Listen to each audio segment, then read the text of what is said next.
Қайырлы күн, құрметті әріптестер. Бүгін біз керемет бір платформалардың бірімен танысатын боламыз.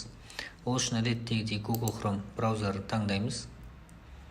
Кірген кезде міндетті түрде өзіміздің Google аккаунтымызды тіркейміз. Және іздеуге ағылшынша әріптермен Gamma деп жазамыз.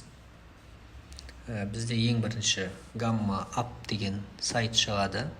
Соны таңдап кіреміз. Құрметті әріптестер, бұл енді ағылшын тілінде болғандықтан біз өзімізге ыңғайлы тілде аударып аламыз. Ағылшын тілінен орыс тілін таңдауға болады, және біздің тереземіз толықтай сайтымыз орыс тіліне аударылады. Бұл жерде тегін тіркелу батырмасын басамыз.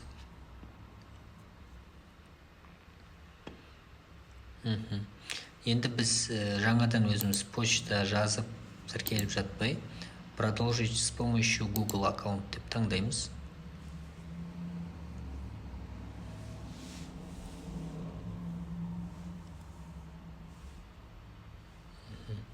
Енді мен бұрын бұған дейін кіргем, сондықтан автоматты түрде кіреді, және алдында жасаған сайттарымыз. Сіздерде егер осындай тақтайша шықса, біз жоғары жақ создать новый. Мына болмады ғой что-то. Так, енді бұл аккаунттан біз шығайық. Өйткені сіздерге ыңғайсыз болып қалуы мүмкін.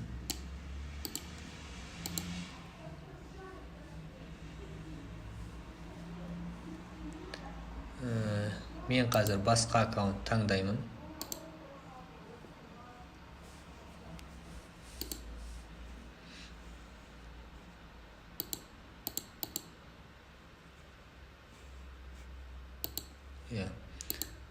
Басқа аккаунт бойынша Gamma деп жазамыз.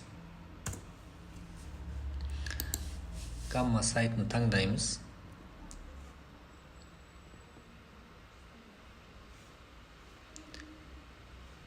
Сайттағы тілді міндетті түрде аударып аламыз орыс тіліне.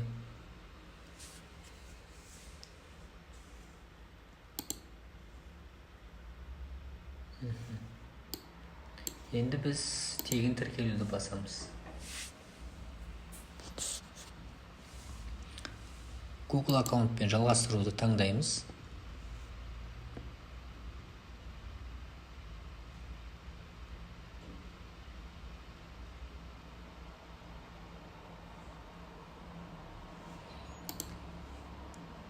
Өз аккаунтымызды таңдаймыз мұнда.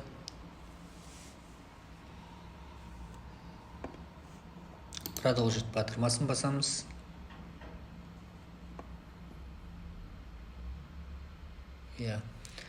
Google аккаунт таңдағаннан кейін бізде міндетті түрде кіретін болады. Создать рабочее пространство для школы. Мен мұғаліммін деп таңдаймын. Преподаватель. Тип школы. Өзіне тиісті сыныптар таңдасаңыз болады. Жоғарғы сынып таңдайық. Начать батырмасын басамыз. Енді біз басты мәзірге келдік. Бұл жерде ортада тұрған сгенерировать. Енді бұл жерде біз бұл сайт арқылы бірнеше секунд ішінде презентация жасауға мүмкіндігіміз бар. Ол үшін бізге презентация таңдалып тұр. Енді бет саны 10 бетке дейін, 10 слайдқа дейін тегін, 10 слайд таңдаймыз. Және тілді қазақ тілін тауып, қазақ тілін таңдаймыз. Мінекей қазақ тілі. Енді өзіміздің қажетті тақырыпты жазамыз. Қобыланды батыр жыры. Создать батырмасын басамыз. Бұл ұяшықта бізде әрбір слайдтың тақырыпшасын шығарып береді. Әр тақырыпта Қобыланды батыр жырының тарихы, аңыздар, ерліктері, сюжеті, кейіпкерлері, сипаттамасы, тағысын тағы. Егер бұл тақырыптар сіздің көңілден шықпаса, тағы бір айналдырып жібересіз.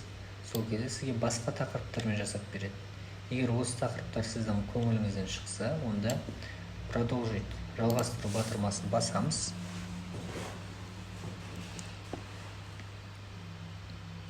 Енді бұл жерде біз өзімізге ұнайтын белгілі бір стильді, дизайнды таңдаймыз.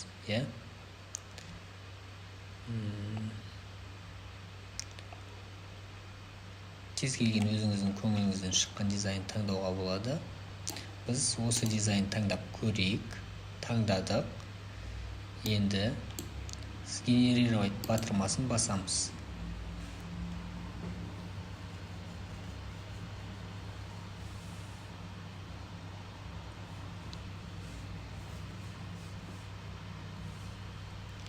Өздеріңіз көріп отырғандарыңыздай, жасанды интеллект сіздің тақырыбыңыз бойынша слайдты жасауға кірісіп кетті.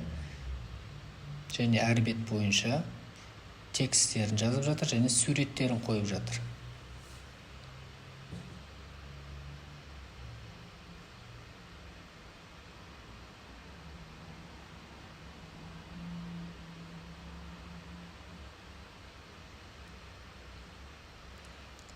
Заманауи өте керемет дизайнда, өте керемет суреттермен слайд жасап берді. Және слайдтың соңғы беті.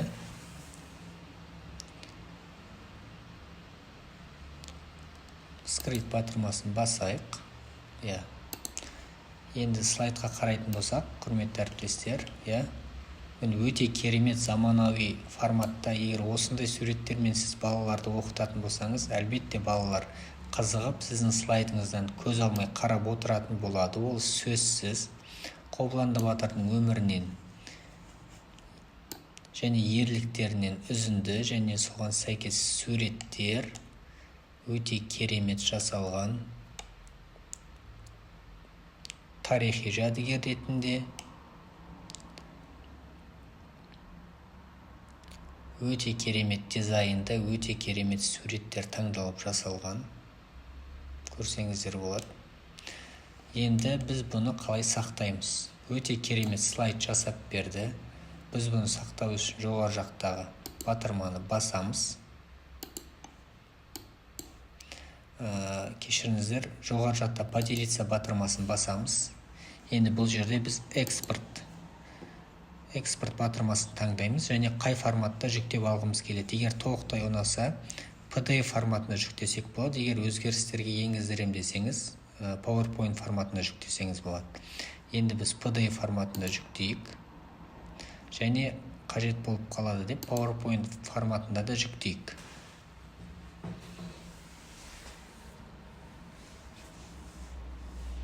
Дәл қазіргі уақытта біздің жасалған дайын слайдымыз жүктеліп жатыр.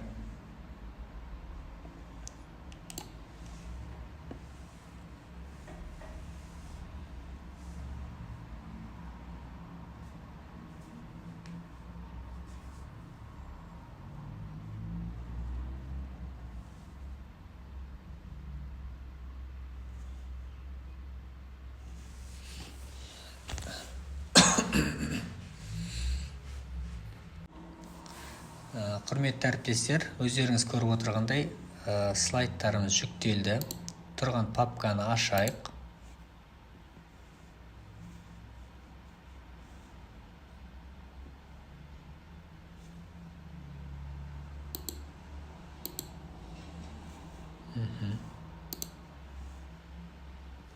Бізде ол загрузки папкасына жүктеледі.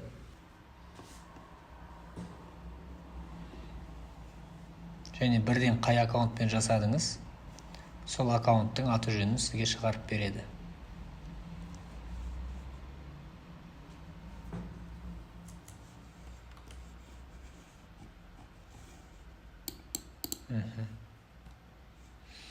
Мінекей, құрметті әріптестер, өздеріңіз көріп отырғандай, өте заманауи керемет дизайнда слайд жасап берді. Мынандай керемет слайдпен сіз сабағыңызды өте жоғарғы деңгейде және балалардың үлкен қызығушылықтарын сабаққа аудара отырып, өте керемет деңгейде өткізе аласыздар. Біз бұл жерде PowerPoint форматын таңдадық және сіз кез келген өзгеріс енгізе аласыз. Егер Google аккаунт сіздікі болмаса, өзіңіздің аты жөніңізді жазып,